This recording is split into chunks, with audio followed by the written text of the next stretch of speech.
அடுத்த ஒரு 60-70 நாளுக்கு இந்த பாட்டையெல்லாம் தான் நீங்கள் அதிகமாக கேட்க போகிறீங்க. சினிமா பாட்டாக இருந்தாலும் சரி, சீரியல் பாட்டாக இருந்தாலும் சரி, அதெல்லாம் கொஞ்சம் ஓரம் தள்ளி வச்சுட்டு பாலிடிக்ஸ் பாட்டை தான் நம்ம கேட்க போகிறோம். படத்தில் தான் சாங்ஸ் எல்லாம் பெரிய ரோல் ப்ளே பண்ணுச்சு அப்படின்னா, இப்போ அரசியல் களத்துலேயும் பாடல்களுக்கு ஒரு முக்கியத்துவம் வந்துருச்சு. இப்போ இல்லை, வந்து ஒரு 10 வருஷம் ஆயிடுச்சுன்னே சொல்லலாம். அந்த ஃப்ளாஷ்பேக்கை நான் பின்னாடி சொல்கிறேன். இப்போ நீங்கள் இங்கே பார்க்குற இந்த 4 சாங்ஸ் தான் இந்த தேர்தலில் 4 முதலமைச்சர் வேட்பாளர்கள் இருக்காங்க இல்லையா, அவங்க ஒவ்வொருத்தருக்காகவும் இதுவரைக்கும் அந்த கட்சிகள் வடிவமைச்சிருக்க பாட்டு. மேலே பார்க்குற அந்த முதல் பாட்டு இருக்கு இல்லையா, ஸ்டாலின் தொடரட்டும் தமிழ்நாடு வெல்லட்டும், அந்த சாங்கை ரீசெண்டாக டிஎம்கே லான்ச் பண்ணியிருக்காங்க. அதில் முதலமைச்சர் ஸ்டாலினை பொசிஷன் பண்ணுறது மட்டும் இல்லாமல் திமுகவினுடைய கொள்கைகள், திமுகவினுடைய மாநில சுயாட்சி, அவங்களுடைய வழிகாட்டி தலைவர்கள்னு அவங்க எல்லாரை பற்றியும் வரிகளில் எழுதியிருக்காங்க. அந்த பாட்டை கேட்கும்போது நிச்சயமாக ஒரு கூஸ்பம்ஸ் வரணும் அப்படிங்கிற ஐடியாவோடு தான் சாங்கையே வடிவமைச்சிருக்காங்க.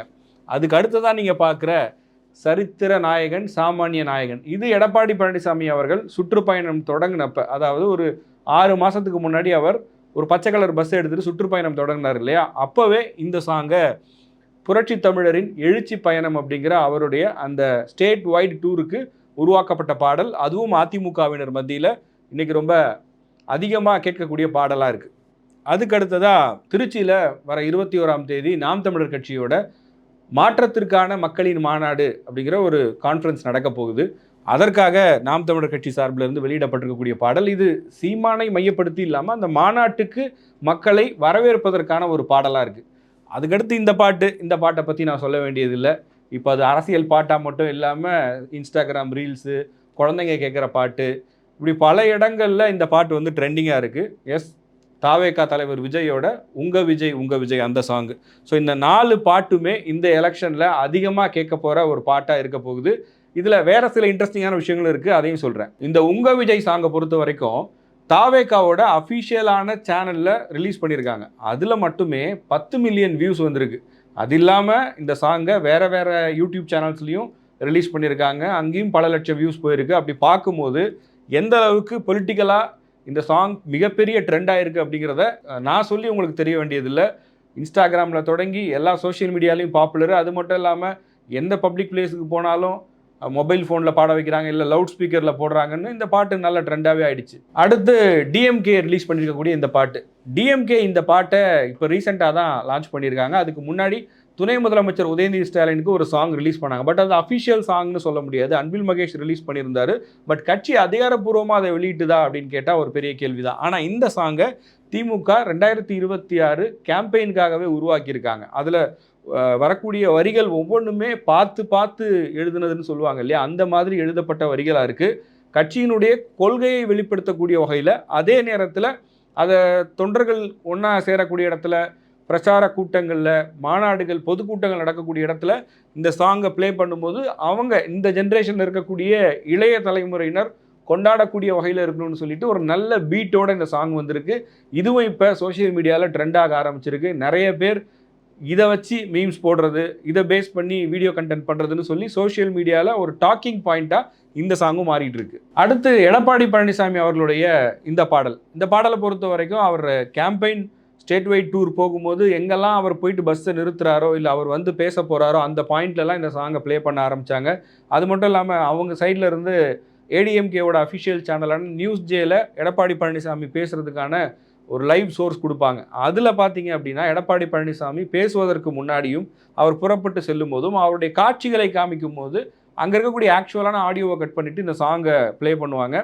ஒரு பிரச்சாரம்னு போகும்போது இன்றைக்கி இருக்கிற சோஷியல் மீடியா யுகத்தில் ஒரு தலைவரை எலிவேட் பண்ணுறதுக்கு எப்படி சினிமாவில் சாங்ஸ் தேவைப்படுதோ அதே மாதிரி அரசியல்லையும் பாடல்கள் தேவைப்படுது. அதை உணர்ந்து தான் எடப்பாடி பழனிசாமியும் அந்த பிராண்டிங்கை பண்ணியிருக்காரு. அவர் எப்பவுமே தன்னை ஒரு விவசாயியாக அடையாளப்படுத்தக்கூடிய விஷயம் தான் தேர்தல் காலத்தில் இருக்கும். மற்ற கட்சிகள் பண்ணுற மாதிரி நிறைய கேம்பெயின்ஸ் இருக்காது, ஒப்பீட்டு அளவில் கொஞ்சம் கம்மியாக தான் இருக்கும் அப்படின்ற பார்வை இருந்தாலும் அவங்களும் பாடல்கள் பண்ணியிருக்காங்க. இது முதல் முறை கிடையாது. இதுக்கு முன்னாடியும் அவங்க அந்த மாதிரி ஒரு சாங் பண்ணியிருக்காங்க. அதை நான் பின்னாடி சொல்கிறேன். நான் தொடக்கத்தில் சொன்ன மாதிரி நாம் தமிழர் கட்சியோட மாநாட்டுக்காக உருவாக்கப்பட்டிருக்கிற பாடல். நானும் யூடியூப்பில் தேடி பார்த்தேன். சீமான் இந்த 2026 தேர்தலுக்காக ஸ்பெசிஃபிக்காக ஏதாவது பாடல்கள் வெளியிட்டிருக்காரா, சீமானை எலிவேட் பண்ணுற மாதிரி, அவரை பூஸ்ட் பண்ணுற மாதிரி பாடல்கள் இருக்கான்னு பார்க்கும்போது அந்த மாதிரியான சாங்ஸ் இல்லை. பட் இந்த சாங் இருக்குது. இது வந்து இந்த மாநாட்டுக்காக நாம் தமிழர் கட்சியினுடைய ஆதரவு யூடியூப் சேனலில் இந்த சாங்ஸை போட்டிருக்காங்க.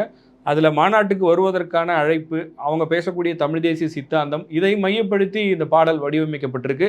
நம்ம பார்த்த மற்ற 3 சாங்ஸை கம்பேர் பண்ணும்போது அந்தளவுக்கு பொருட்செலவுலையோ அந்தளவுக்கு பிரம்மாண்டமாகவோ இந்த சாங்ஸ் தயாரிக்கப்படலை. இதுக்கு முன்னாடி நம்ம பார்த்த பாடல்கள் எல்லாமே முன்னணி இசையமைப்பாளர்கள் இசையமைச்சது. ஆனால் அதில் என்ன விஷயம் அப்படின்னா, இது அரசியல் கட்சிகளுக்காக பண்ணுற பாடல் அப்படிங்கிறதுனால யார் இதை கம்போஸ் பண்ணான்றதை கூட அதை கிரெடிட்டாக அவங்க வெளியிடலை.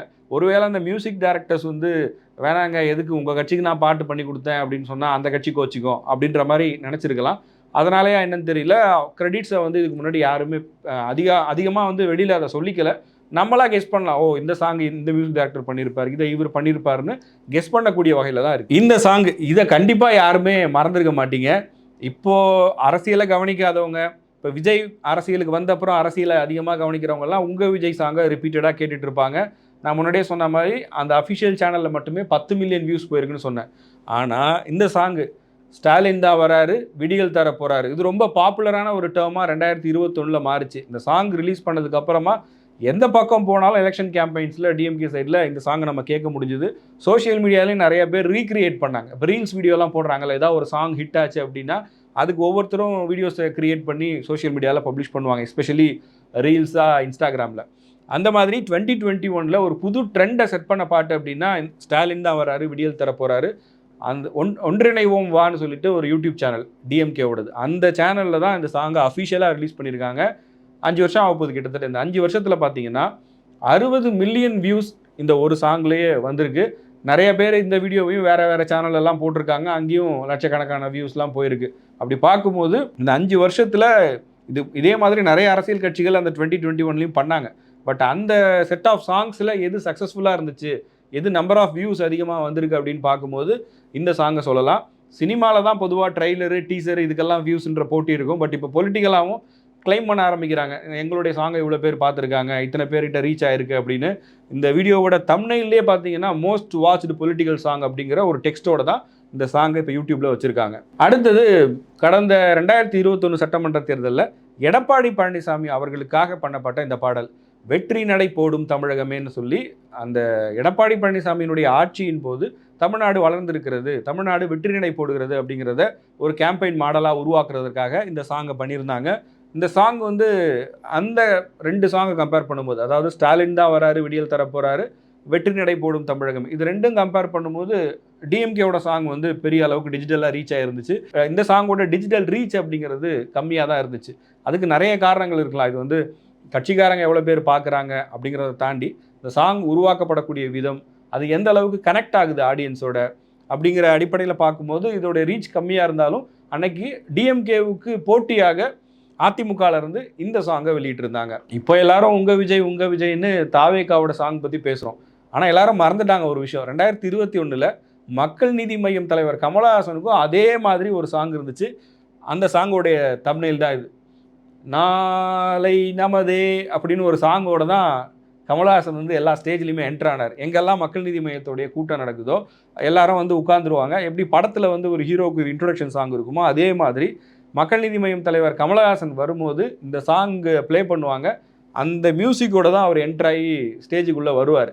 அப்போ உருவாக்கப்பட்ட இந்த சாங் தான். அதை வந்து அவர் கூட்டங்களில் மேடைகளில் மட்டும் இல்லாமல் வெளியில் பிரச்சாரத்துக்கு போனால் கூட கமலஹாசனுடைய வண்டி வந்து நிற்குது அப்படின்னா இந்த சாங்கை ப்ளே பண்ணுவாங்க. இப்போ எப்படி தாவேகா தலைவர் விஜயோட பஸ் அப்படின்றது ஒரு ட்ரெண்டாக மாறி இருக்கோ, அவர் சாங் ட்ரெண்டாக மாறி இருக்கோ, அதற்கு விதை போட்டவர் யாருன்னா ஆண்டவர் தான். சினிமாவில் மட்டும் கிடையாது, அரசியல்லையும் நான் தான் எல்லாருக்கும் முன்னோடி அப்படின்னு சொல்லக்கூடிய வகையில் இந்த சாங்கை அவர் வெளியிட்டிருக்காரு. இப்படி தான் 2021 2026 இந்த 2 எலெக்ஷன்லையுமே அரசியல் கட்சிகள் என்னென்ன பாடல்கள் கொண்டு வந்தாங்க அப்படின்றத பார்த்தோம். இதில் நான் இன்னும் சில சாங்ஸையும் சொல்லலை, அதையும் சொல்லிடுறேன்.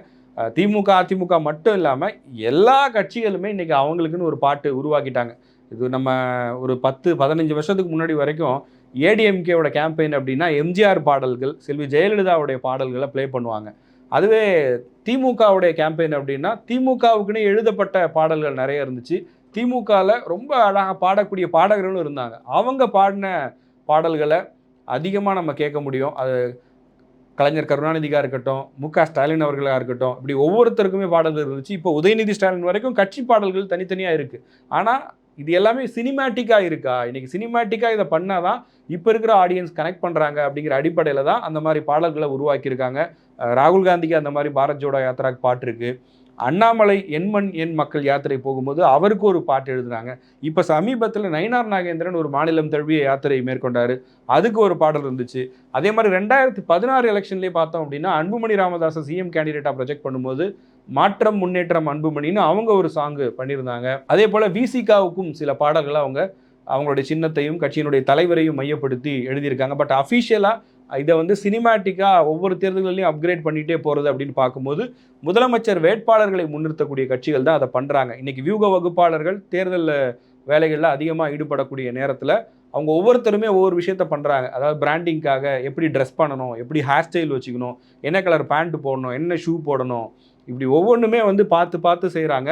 அதே மாதிரி தான் இந்த பாட்டும். இப்போது ஒரு மாஸ் ஹீரோவை எப்படி ஒரு சாங் என்ட்ரியோடு நம்ம பார்த்து அது ஒரு கூஸ்பம்ஸ் மொமெண்ட்டை தருதோ, அதே மாதிரி இன்றைக்கி அரசியல் தலைவர்களும் அவங்களுடைய பேச்சு, அவங்களுடைய செயல்பாடுகள் இதை தாண்டி இளைஞர்கள் மத்தியில் தங்களை ஒரு கதாநாயகனாக ப்ரொஜெக்ட் பண்ணுறதுக்காக இந்த மாதிரியான முயற்சிகளை மேற்கொள்கிறாங்க. அது எல்லா கட்சிகளும் இன்றைக்கி பண்ணிட்டாங்க. ஆல் இண்டியா லெவலில் எடுத்துக்கிட்டோம் அப்படின்னா பிஜேபி, காங்கிரஸ்லேருந்து தமிழ்நாட்டில் இருக்கக்கூடிய மாநில கட்சிகள், ஈவன் ஒரு மாவட்டம் 2 மாவட்டத்தில் இருக்கக்கூடிய கட்சிகள் கூட தங்களுடைய கட்சிகளுக்குன்னு சொல்லி இந்த மாதிரியான ப்ரமோஷன்ஸை பண்ணுறாங்க.